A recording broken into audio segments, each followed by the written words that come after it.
Hey guys! So we're talking about tongue tie today. I'm a speech therapist. There's a lot of mixed research out there, so I want to help try to clear things up from my perspective. So if your child has a tongue tie, it's normally detected early after birth. It's easily detected as well. If your child has trouble when their mouth is open, touching the tip of their tongue to the roof of their mouth, they may have a tongue tie.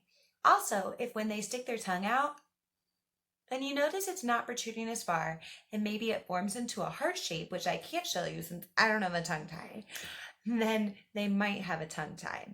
So is this something really scary? It depends. So I'm going to show you how to tell some different things.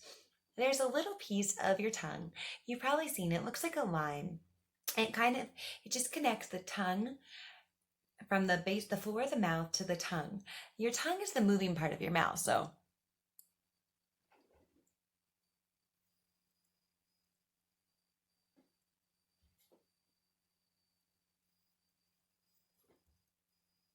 okay, so I tried to show you in there, that is the lingua frenulum. So that is the part that actually connects.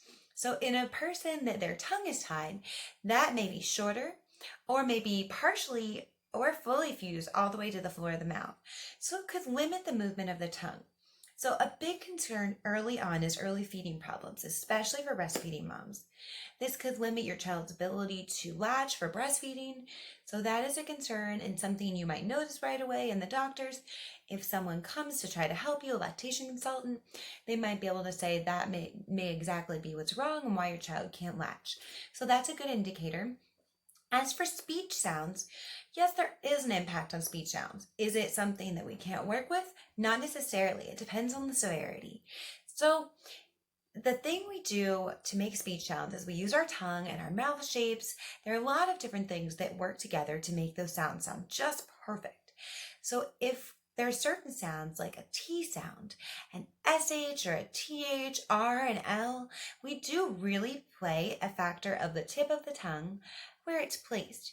So for example, when I do a TH sound, my tongue is protruded out. The tip of my tongue is what's moving. So depending on the severity of the tongue tie, that may limit that movement. Or an L sound. La, la, la, la. You put your tip of your tongue on the roof of the mouth with your mouth open. So if your tongue tie keeps your tongue from moving high up enough, it may distort those sounds. As your child gets older, there may be even more different impacts if you just really want to keep an eye on it. If your doctor knows of a tongue tie, they're going to monitor it when they're 8 to 10 years old. It could affect their dentition. So you really want to be mindful of this and keep an eye closely if you decide not to take care of the tongue tie. What do I say by take care of? Well, I'm actually just talking about surgical intervention. That's something your doctor will recommend if they feel it is impacting their feeding abilities or their speech abilities. So just how much that lingua frenulum, the tongue tie, has affected your child. So not anything to be fearful of. Surgery, when they're older, they don't even use anesthesia. It just depends on the severity for your child's circumstances. If you're concerned, talk to your doctor. Always talk to your doctor. I'm a speech therapist, so I will tell you, yes, it can impact speech. Yes, it can impact feeding.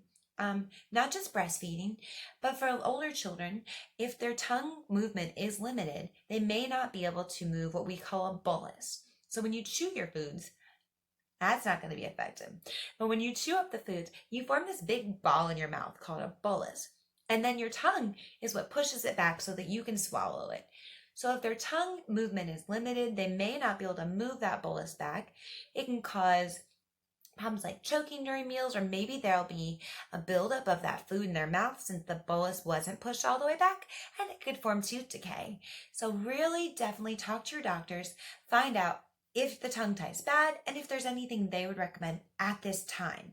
Sometimes nature will take its course and the linguofrenulum tongue tie will fix itself. So let me know what you think in the comments down below, and don't forget to subscribe. Thanks, guys!